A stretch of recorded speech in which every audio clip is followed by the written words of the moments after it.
আপনি কি জানেন মৃত ব্যক্তিরা কখন বুঝতে পারে যে তারা মারা গেছে? মৃত ব্যক্তিরা প্রথমে বুঝতে পারে না যে সে মারা গেছে।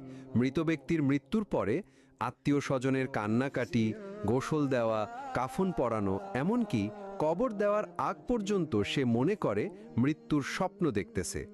এমন অবস্থায় সে চিৎকার করে সাহায্যের জন্য বা তার স্বপ্ন ভাঙানোর জন্য। কিন্তু আফসোস, কেউ তার চিৎকার শুনতে পায় না। যখন সবাই তাকে দাফন করে চলে আসে, তখন মৃত ব্যক্তি একা হয়ে যায়। ঠিক তখনই মহান আল্লাহ তাআলা তার আত্মাকে পুনরায় তার দেহের মধ্যে ফিরিয়ে দেয়। প্রথমে মৃত ব্যক্তি এটি ভেবে নেয় যে হয়তো তার খারাপ স্বপ্ন শেষ হয়ে গেছে এবং সে ঘুম থেকে জেগে উঠেছে।